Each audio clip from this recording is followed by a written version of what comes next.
Path function है। तो work होता है क्या, फिजिक्स में जो पढ़े होंगे, फोर्स और डिस्प्लेसमेंट का जो प्रोडक्ट होता है उसी को क्या बोलते हैं, work. Work is a path function. Work कैसा फंक्शन होता है, पाथ फंक्शन।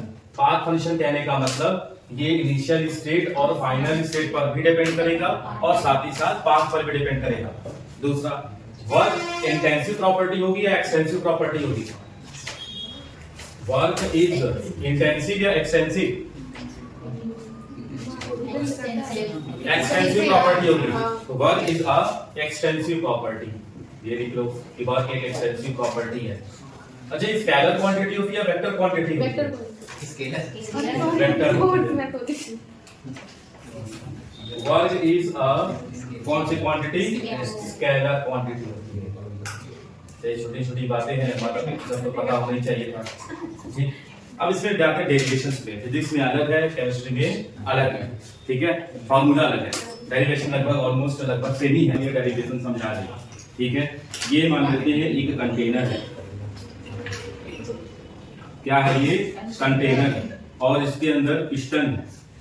इसके अंदर क्या है? अंदर में फिट किया गया पिस्टन, और ये पिस्टन जो है मूवेबल पिस्टन, मूवेबल पिस्टन है, ठीक है।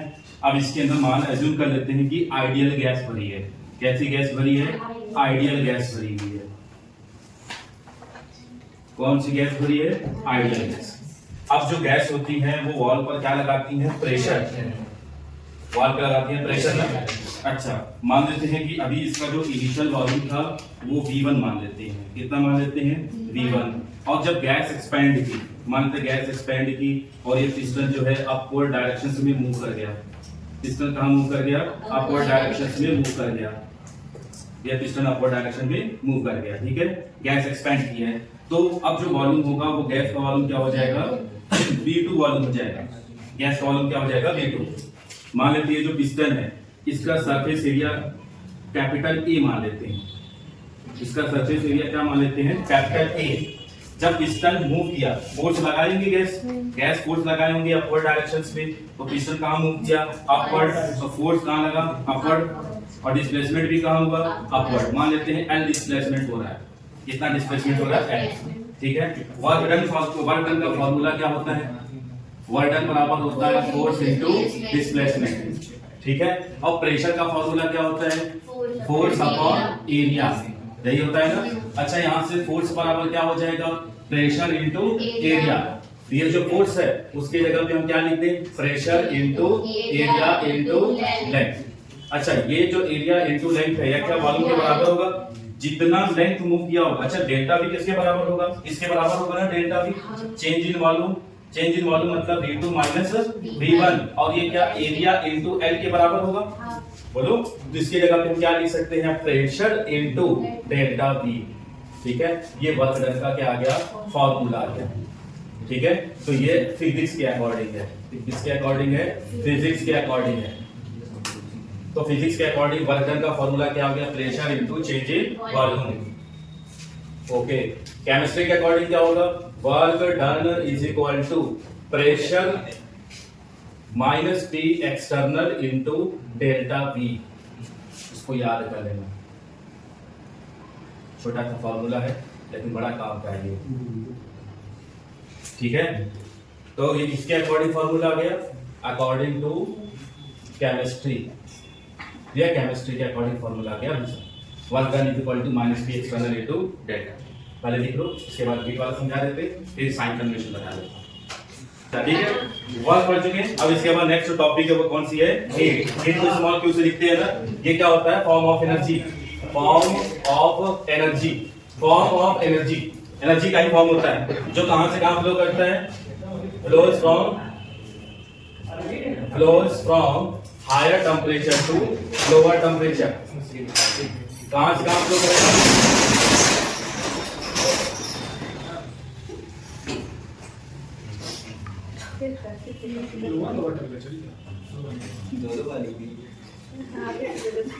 समझ गया उसको?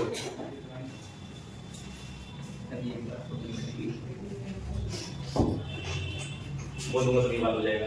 हीट स्मॉल क्यू से रिप्रेजेंट करते हैं। हीट क्या होता है? It's the form of energy that flows from higher temperature to lower temperature spontaneously. यहाँ लिख लेना स्पॉन्टेनियसली, मतलब जो हीट है वो हायर टेंपरेचर से लोअर टेंपरेचर की तरफ फ्लो करेगी, लेकिन कब फ्लो करेगी?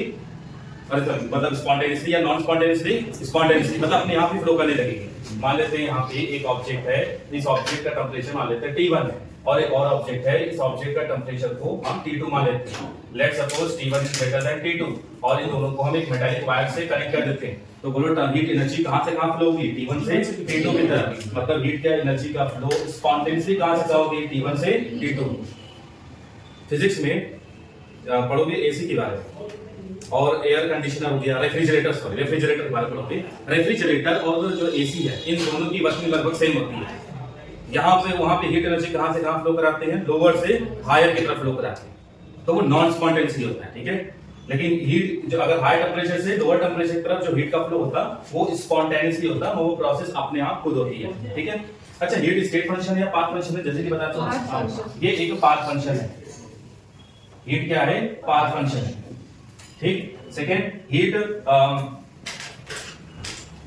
Path function intensive property, extensive property. Heat कैसी प्रॉपर्टी है? एक्सटेंसिव प्रॉपर्टी है भाई, ठीक है। ये अमाउंट ऑफ मैटर पर डिपेंड करेगा ना, जितना ज्यादा मैटर का अमाउंट होगा या मास जितना ज्यादा होगा, हीट उसके अंदर उतनी ज्यादा स्टोर्ड होगी, ठीक है। तो अभी तक हम लोग क्या पढ़े?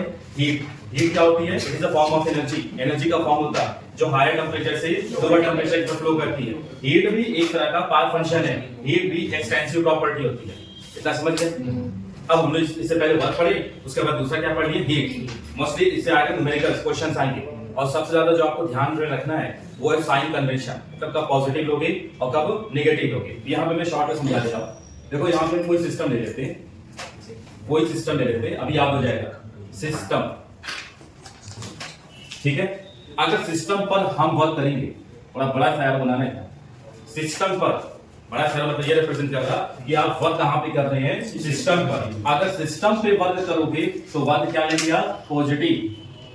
वर्क क्या लोगे? पॉजिटिव।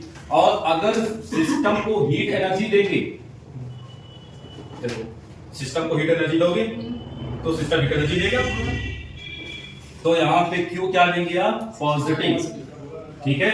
तो work done on the system positive, heat energy given to the system positive, heat energy absorb by the system positive. अरे हीट एनर्जी तभी एब्सॉर्ब करेगा सिस्टम जब उसको हीट एनर्जी दी जाएगी, ठीक है। दूसरा, ये एरो क्या रिप्रेजेंट कर रहा? सिस्टम खुद वर्क कर रहा है, ठीक है। तो W क्या होगा इस केस में? नेगेटिव, मतलब work done by the system. अगर सिस्टम खुद वर्क करेगा तो W क्या लेंगे? नेगेटिव, ठीक है। और देखो heat released by the system क्या लेंगे आप? Negative. Heat release by the system क्या लोगे? नेगेटिव। तो पॉइंट समझ में आ गई? फिर से सिस्टम पे वर्क करेंगे पॉजिटिव, सिस्टम को हीट एनर्जी देंगे पॉजिटिव लोगे, सिस्टम खुद वर्क डन करेगा नेगेटिव, और हीट एनर्जी सिस्टम खुद देगा तो नेगेटिव। अब इसको किसी फॉर्म में भी मतलब कर देगा, तो आप इसको दिमाग में रखे रहना। जैसे अगर मैं कहूं heat release out by the system negative, heat given to the system positive, heat gain by the system positive, work done on the system positive, work done by the system negative। बस इसे याद रखना, ठीक है। कुछ special note है, external pressure zero होगा, किसमें जीरो होगा? वैक्यूम में, क्योंकि वैक्यूम में तो कोई गैस ही नहीं होगी। दूसरा पॉइंट, यूनिट ऑफ वर्क, ये जो मैं लिखवा रहा हूँ ये इंपॉर्टेंट है, कोई स्टार्ट ना देना। देखो इस पे क्वेश्चन तो सिंपल फार्मूला बेस्ड ही आएगा, फार्मूला बेस्ड क्वेश्चन आएगा, बट यूनिट कन्वर्जन में तुमको थोड़ा ध्यान रखना है। जैसे तुम लोग अगर 9-10 में पढ़े होगे, फिजिक्स में एक चैप्टर होता था मोशन इन वन डायमेंशन, ठीक है। तो उसमें क्या होता था? किलोमीटर पर आवर, कभी मीटर पर सेकंड दिया जाता था, किलोमीटर पर आवर को मीटर पर सेकंड में कन्वर्ट करना होता था। अगर यूनिट से कन्वर्जन आपको ध्यान रखना है, बस ये समझ, अगर ये सीखे तो न्यूमेरिकल मोस्टली सॉल्व हो जाएंगे। एक छोटा सा फार्मूला को इसी पे क्वेश्चन बनेंगे, बस यूनिट का ध्यान रखना है। मैं यहां लिख दे रहा हूं unit of work and heat, work and heat, work और हीट की यूनिट। देखो एसआई यूनिट क्या होती है तो जानते हैं आपको, एसआई यूनिट वर्क और हीट की एसआई यूनिट क्या होती है? जल्दी बोलिए। जूल होती है, और जूल को हम किससे रिप्रेजेंट करते हैं? कैपिटल जे से। अदर यूनिट्स क्या होती है ये भी याद रखना है आपको। जो अदर यूनिट्स है भाई, और ये कैलोरी भी होती है ना, कैलोरी, और क्या होता है लीटर एटीएम, और क्या होगा किलो कैलोरी भी तो लिख सकते हैं ना, ये भी उसमें आएगी, और अर्ग भी लिख लो, अर्ग भी उसमें आएगा। ठीक है, तो क्या क्या बता दी, यूनिट ऑफ वर्क और हीट में एसआई यूनिट याद रखना, जूल होता है। अदर यूनिट्स कैलोरी, मोस्ट ज्यादातर यूज होने वाला है calorie, litre ATM, kilo calorie और अर्ग। ठीक है, इसको मैं मिटा देता हूं। रिलेशन समझते हैं यूनिट्स के बीच में क्या रिलेशंस है। और एक बार जो क्वेश्चन आया था बड़ा अजीब सा था, मतलब पूछा था कि यूनिट्स को उनके एनर्जी के डिक्रीजिंग ऑर्डर में अरेंज करना है। ठीक है, अभी वो भी बता देते हैं। देखो 1 जूल बराबर 1 अर्ग होता है, ये आप सब जानते होंगे। 1 जूल बराबर 1 अर्ग होता है ना, 10 टू द पावर 7 अर्ग होता है। ठीक है, 1 कैलोरी बराबर कितना होता है, हाँ हम अप्रोक्सीमेट लेके चलेंगे, तो न्यूमेरिकल सॉल्व करने हैं तो 4.2 जूल लेके ही चलेंगे।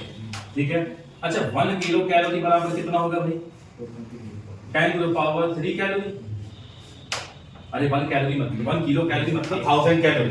ठीक है, अच्छा 1 लीटर एटीएम, इसको भी याद रख लेना, 1 लीटर एटीएम बराबर कितना होगा 101.3, अप्रोक्सीमेट हम 101 लिख लेंगे जूल। ठीक है, या इसके को लिख सकते हैं 0.1 किलो जूल, ये भी तो लिख सकते हैं ना। अच्छा इसमें से लार्ज यूनिट्स कौन सी है, सबसे बड़ी यूनिट्स कौन सी होगी, बड़ी वाली यूनिट्स कौन सी होगी, हाँ 1 लीटर एटीएम, तो 1 लीटर एटीएम सबसे लार्जेस्ट यूनिट होगी इसमें। उसके बाद बताओ 1 किलो कैलोरी, उसके बाद बोलो 1 कैलोरी, उसके बाद 1 जूल, और 1 जूल के बाद 1 अर्ग। समझ गए, तो ये जिसको याद नहीं रखना है आपको, ये रिलेशनशिप यूनिट्स के बीच में याद रखना है। अच्छा कैपिटल आर गैस कांस्टेंट, अब सवाल आता है कि उसको हम कौन सी यूनिट लें, अब वो डिपेंड करता है न्यूमेरिकल्स में तुमको या वर्क या जो हीट है उसकी यूनिट जो दे रखी उसी यूनिट्स में आपको आर भी यूज करना है। कहने का मतलब क्या मैं समझा रहा हूं, देखो कैपिटल आर को हम क्या बोलते हैं, गैस कांस्टेंट कहते हैं। ठीक है, कैपिटल आर की वैल्यू क्या क्या होती है इसको याद रखना है, आर इज इक्वल टू होता है 8.314, यहां लिख रहा हूं ऐसे, जूल पर केल्विन पर मोल। ठीक है, एक वैल्यू होती है आर की 0.0821 लीटर एटीएम, लीटर एटीएम पर केल्विन पर मोल, इसको भी याद रखना। एक आर की वैल्यू और होती है 2 कैलोरी, 2 कैलोरी पर केल्विन पर मोल। देखो अगर मान लो क्वेश्चन से हीट की यूनिट लीटर एटीएम में दिया है, हीट की यूनिट किसमें दे रखी है, लीटर एटीएम में दे रखी है, तो तुम आर की इसमें कौन सी वैल्यू यूज करोगे, लीटर एटीएम वाली, समझ रहे हो। अगर मान लो हीट या वर्क की यूनिट कैलोरी दे रखी है, तब इसमें आर की वैल्यू कौन सी यूज करोगे, कैलोरी वाली।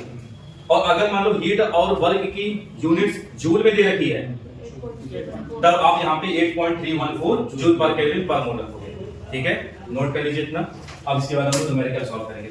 लीटर एटीएम और 1 किलो कैलोरी में कौन बड़ा होगा, किलो कैलोरी बड़ी होगी ना, तो 1 किलो कैलोरी होगी, क्योंकि 1 किलो कैलोरी बराबर कितना कैलोरी है, 10 टू पावर मतलब 1000 कैलोरी है। ठीक है, तो सबसे ज्यादा बड़ी कौन सी होगी इसमें यूनिट, 1 किलो कैलोरी होगी, और उसके बाद 1 लीटर एटीएम, इसको करेक्ट कर दो।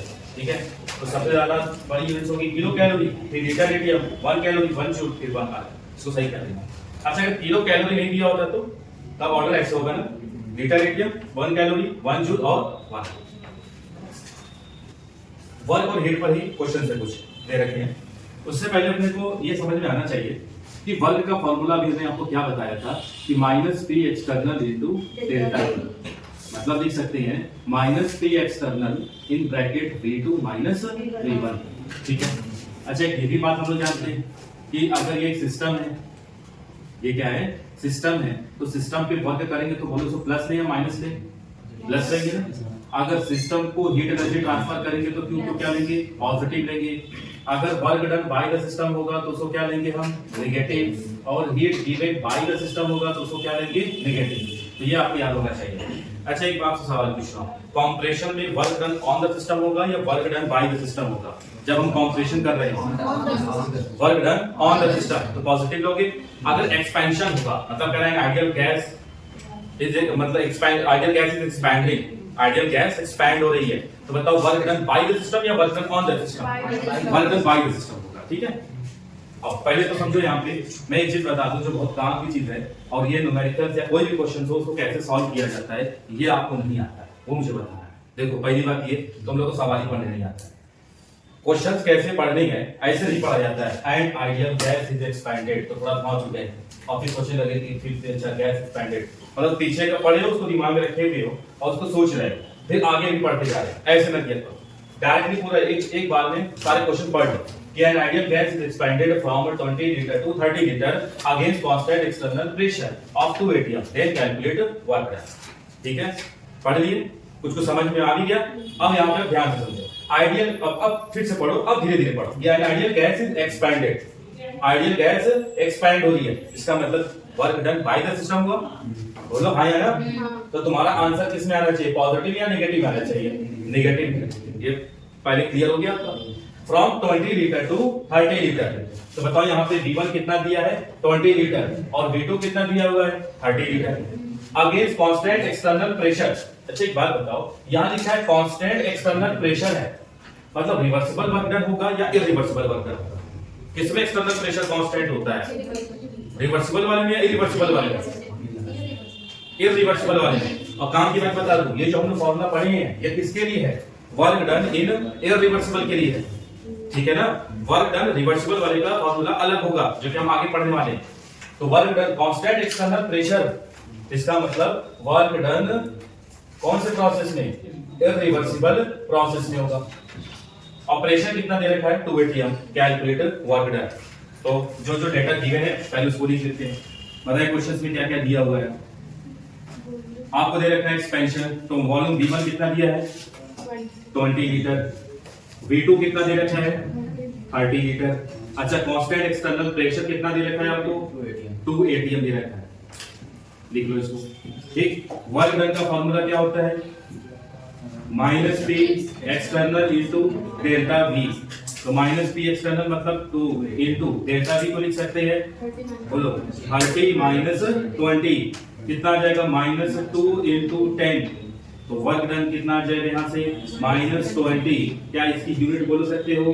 लीटर एटीएम, क्योंकि वॉल्यूम अपने को लीटर में दे रखा है और एक्सटर्नल प्रेशर किसमें दे रखा है? एटीएम में, तो लीटर एटीएम में। तो फर्स्ट पार्ट का आंसर आ गया।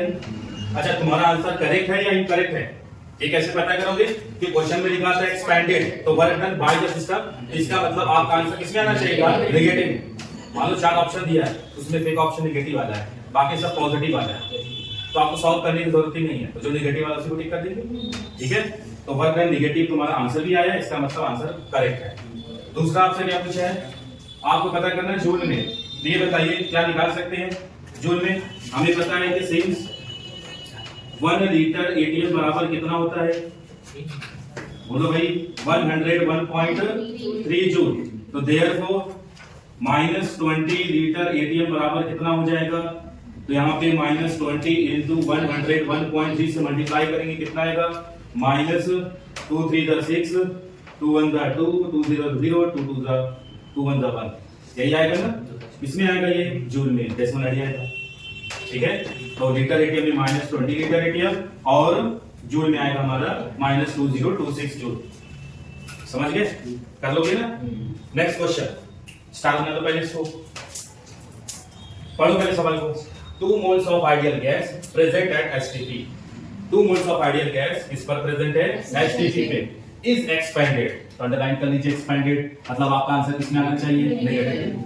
Against 0.5 atm constant external pressure, कितना प्रेशर दे रखा है? 0.5 atm, such that volume becomes double, और वॉल्यूम क्या हो जा रहा है? Double. Then find work done in litre ATM, तो आपको वर्क डन किसमें पता करना है? लीटर एटीएम में। काम की बात सुनो, तो जो ऊपर का स्टेटमेंट है उसको पढ़ो, क्या लिखा है? 2 moles of ideal gas, ideal gas के बारे में दिया है ना, तो हमको वॉल्यूम तो दिया नहीं है, बट इतना तो दिया है, मान लेते हैं दैट इनिशियल वॉल्यूम V1 को हम मान लेते हैं V लीटर, मान ले भाई।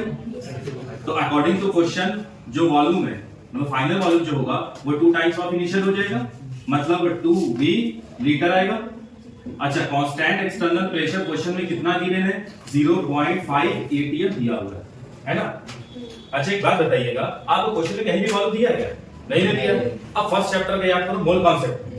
1 mole of ideal gas HTP पे कितना वॉल्यूम ऑक्यूपाई करती है? 22.4 लीटर। हमें पता है कि सिंस 1 मोल आइडियल गैस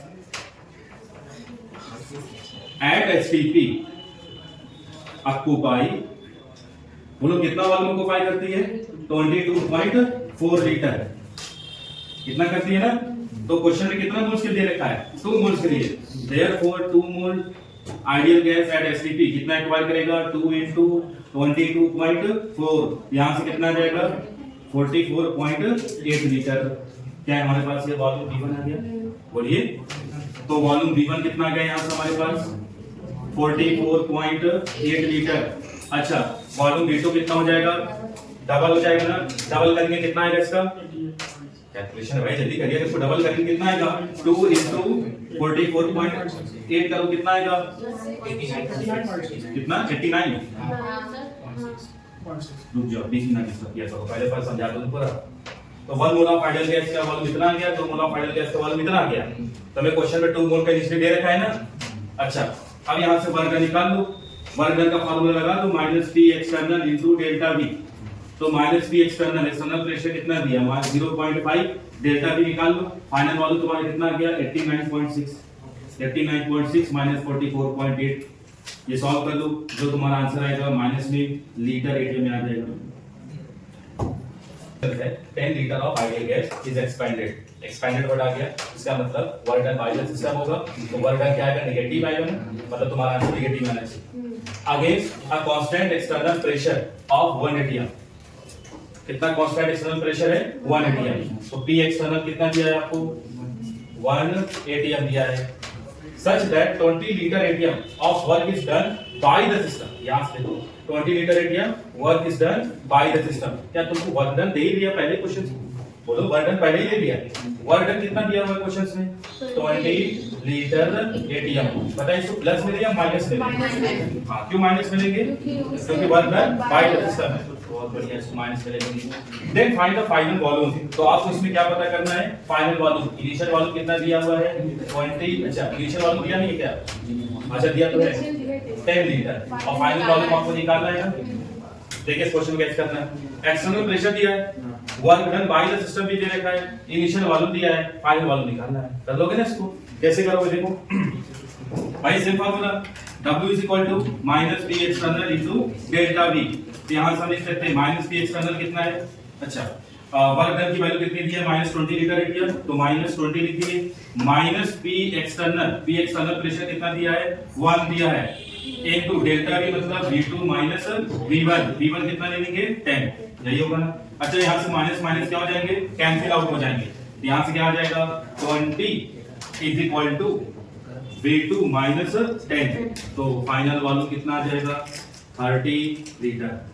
ये फाइनल वॉल्यूम आ गया। क्यों बात कर रही है? क्यों बात कर रही है?